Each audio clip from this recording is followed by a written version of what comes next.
Hollywood Hindi dub presenting the Schindler's list.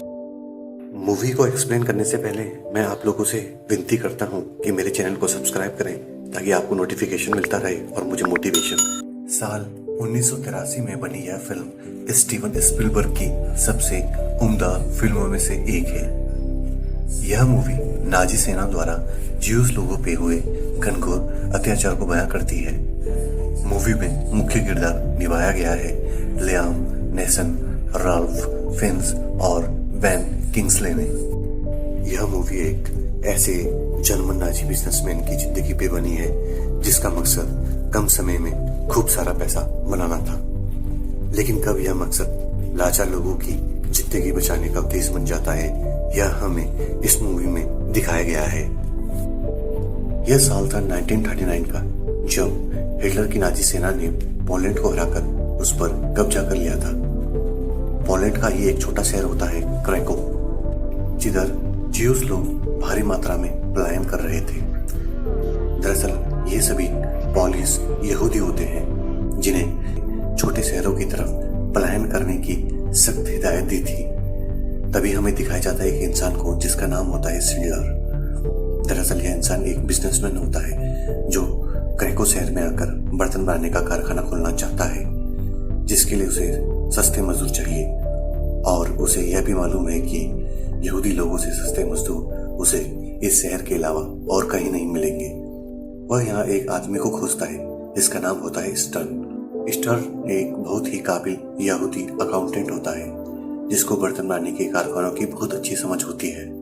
Schindler उसे अपने साथ काम करने की पेशकश करता है जिसे स्टर्न एक्सेप्ट कर लेता है। दरअसल स्टर्न की काफी अच्छी जान पहचान होती है ऐसे यहूदी उद्योगपतियों से जो शिंडलर की कंपनी में निवेश करने में सक्षम है। तभी हम व्यूअर्स को साल 1941 का दिन दिखाया जाता है जहां हर तरफ अफरा तफरी का माहौल था। दरअसल नाजी सेना ने यहूदी लोगों को उनके अपने घरों से निकाल कर जबरन शहर के बाहर एक छोटी सी घेराबंद बस्ती पे रहने को मजबूर कर दिया था। एक कमरे में काफी लोगों को ठूस कर रहने को मजबूर किया जा रहा था। तभी हम देखते हैं कि स्टर्न अपनी जान पहचान का इस्तेमाल करके यहूदी व्यापारियों को शिंडलर से मिलाता है जो अपना पैसा शिंडलर की कंपनी में निवेश करते हैं। अब शिंडलर की पैसों की और मशीन खरीदने की समस्या दूर हो चुकी थी, सिवाय सस्ते मजदूरों की। तो स्टर्न शिंडलर को बताता है कि ज्यूस लोगों से सस्ते मजदूर उसे क्रैको शहर में और कहीं नहीं मिलेंगे। शिंडलर स्टर्न को सस्ते मजदूरों को ढूंढने का काम सौंप देता है। स्टर्न तुरंत इस काम पर लग जाता है। अगले सीन में हमें दिखाया जाता है कि नाजी सैनिक ज्यू लोगों को छांटने का काम कर रहे थे। जो लोग जरूरी लोगों की श्रेणी में थे उन्हें अलग और जो गैर जरूरी थे उन्हें अलग अलग लाइन में खड़ा किया जा रहा था। जरूरी लोगों में थे machine operators, technicians, electricians, doctors, engineers और गैर जरूरी लोगों में से थे म्यूजिशियंस, टीचर्स, प्रोफेसर्स, लॉयर्स। दरअसल गैर जरूरी लोगों को कंसंट्रेशन कैंप में ले जाकर उन्हें जहरीली गैस से मारने के लिए भेजा जा रहा था। अगले सीन में हमें स्टर्न को दिखाया जाता है जो अपनी जान पहचान के ज्यूस लोगों का फर्जी सर्टिफिकेट बनाता है और उनकी जॉब शिंडलर की कंपनी में लगवा देता है, जिससे उन लोगों की जान बचाती है। दरअसल स्टर्न एक नेक दिल इंसान होता है जिसका एक ही मकसद था, ज्यादा से ज्यादा ज्यूस लोगों को बचाना। आखिरकार शिंडलर की नाजी सेना के लिए बर्तन बनाने का काम शुरू हो चुका था। अब था इन बर्तनों को बेचने का काम, क्योंकि शिंडलर खुद भी नाजी पार्टी के सदस्य थे, जिसके कारण उनका उठना बैठना था भ्रष्ट नाजी कमांडरों से। शिंडलर उन्हें महंगी शराब, चॉकलेट, सिगरेट्स, फ्रूट से भरा गिफ्ट हैम्पर भ्रष्ट नाजी सेना के अधिकारियों को भेजते हैं, जिसके साथ वह अपनी कंपनी के बारे में तथा उनके द्वारा बनाए गए बर्तनों की लिस्ट और प्राइस से भरा खत भी भेजते हैं। शिंडलर नाजी सेना के लिए बर्तनों को बेचने का कॉन्ट्रैक्ट पाने में सफल हो जाते हैं। शिंडलर का बस एक ही मकसद होता है, किसी भी तरह मौके को बुना के बहुत सारा पैसा कम समय में कमाना। शिंडलर का बिजनेस रफ्तार पकड़ लेता है। शिंडलर पैसा बनाने लगा था। एक शाम शिंडलर अपने ऑफिस में बैठकर खाना खा रहा होता है। तभी स्टर्न आकर उसे बताता है कि एक बूढ़ा इंसान आपसे मिलना चाहता है। पहले तो सिंडलर उसे मना कर देता है, लेकिन स्टन के बार बार आग्रह करने पर वह उस बूढ़े व्यक्ति से मिलने को राजी हो जाता है। तभी स्टन उस बूढ़े व्यक्ति को सिंडलर से मिलाने लाता है। वह बूढ़ा व्यक्ति सिंडलर का शुक्रिया अदा करता है, उसे अपने कारखाने में जॉब देकर, जिसे पाकर उसकी जान बच गई थी। सिंडलर भी उसे धन्यवाद कहता है। तभी उस बूढ़े व्यक्ति के जाने के बाद सिंडलर इस सोच में पड़ जाता है कि यह बूढ़ा व्यक्ति जिसका एक हाथ नहीं था, भला उसकी कंपनी के लिए क्या उपयोगी होगा।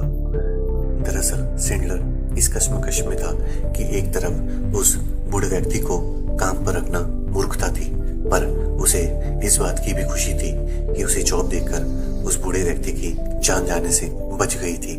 अगले सीन में हमें दिखाया जाता है कि ज्यूस कामगार अपने ठिकाने से अपने काम पर जा रहे थे। तभी नाजी सैनिक उन ज्यूस लोगों को सड़क से बर्फ हटाने को कहते हैं। तभी नाजी सैनिक उस एक हाथ वाले बूढ़े को पकड़ लेते हैं। तभी वह बूढ़ा आदमी नाजी सैनिकों को बताता है कि वह मिस्टर सिंडलर के लिए काम करता है, जो और कोई नहीं कर सकता। नाजी सैनिक उसकी एक भी नहीं सुनते और उसके सर पे गोली मार देते हैं। दरअसल यह वह टाइम होता है जब नाजी सैनिक मामूली से मामूली बात पे ज्यूस लोगों को मौत के घाट उतार दिया करते थे। हिटलर द्वारा नाजी सैनिकों को खुली छूट थी कि वह दिन दिहाड़े बड़े बूढ़े, औरतों, बच्चों और मर्दों को छोटी से छोटी बात पर मौत के घाट उतार सकते हैं। ज्यूस लोगों की जान की कीमत ना के बराबर थी। अगले सीन में हम देखते हैं कि ज्यूस लोगों की बस्ती में एक नया नाजी कमांडर अपॉइंट किया गया है, जिसका मकसद एक नया कंसंट्रेशन कैंप बनाना होता है, जिसमें 25 से 30,000 ज्यूस रहेंगे। इस कमांडर का नाम आमेन होता है और वहीं पास में आमेन के रहने के लिए भी एक घर बनाया गया है।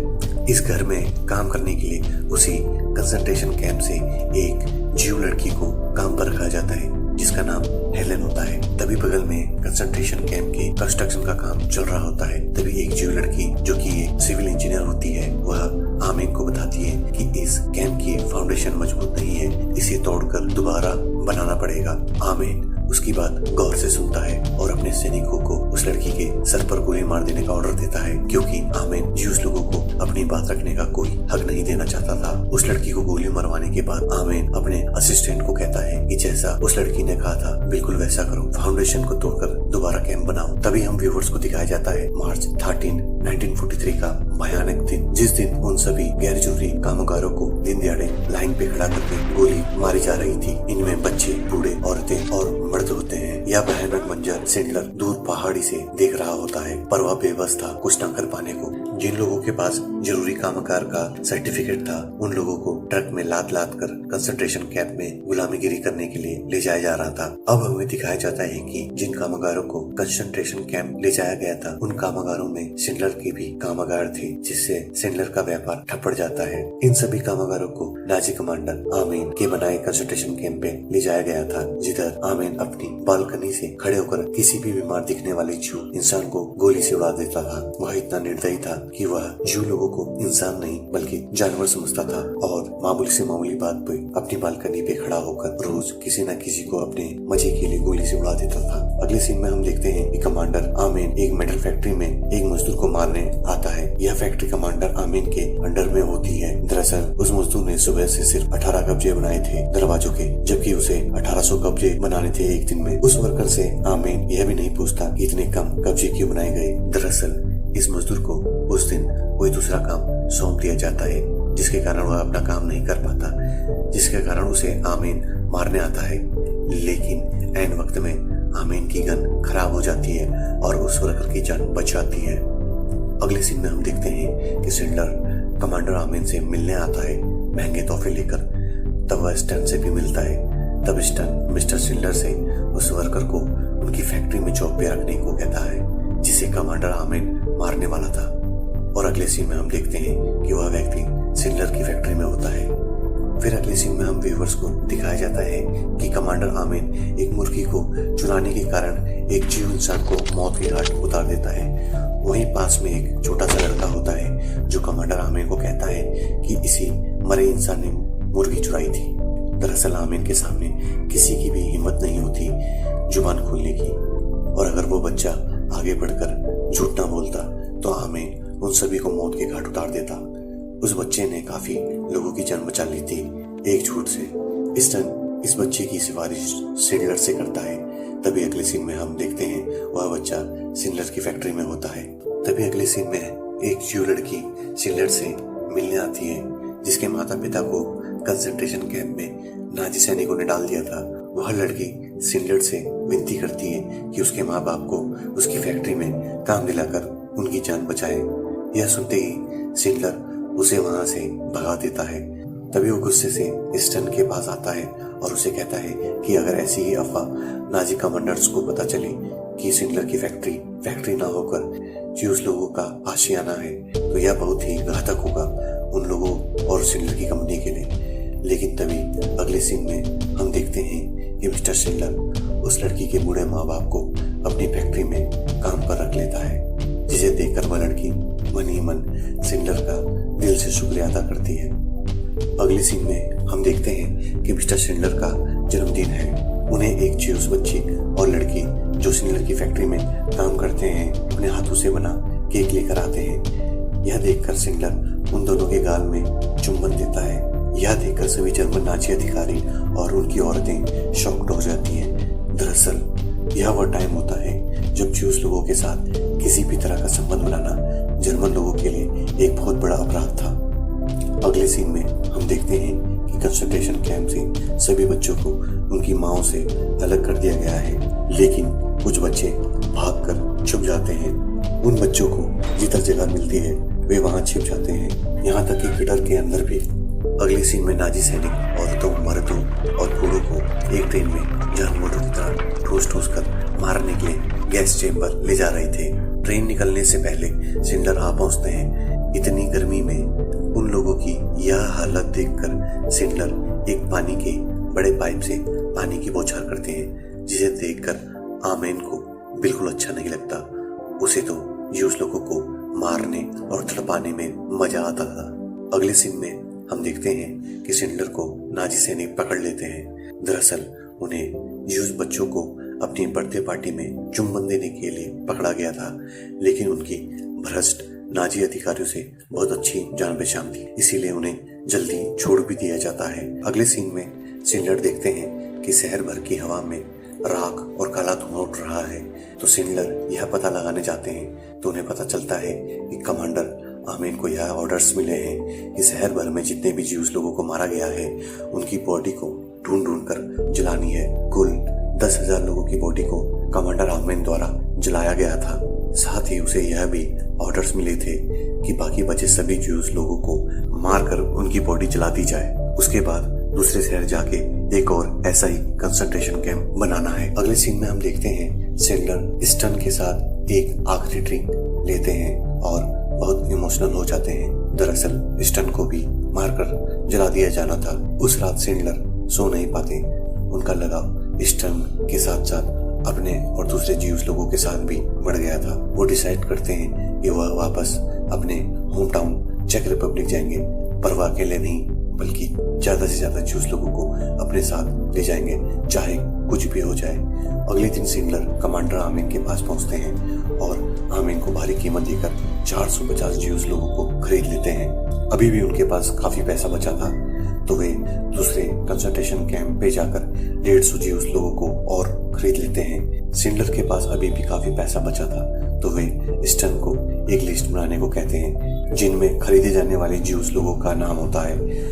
स्टन 1100 ऐसे ज्यूस लोगों की लिस्ट बनाता है और सिंडलर को कहता है कि यह सिर्फ लिस्ट नहीं बल्कि जीवन है जिसके चारों तरफ अंधेरा है।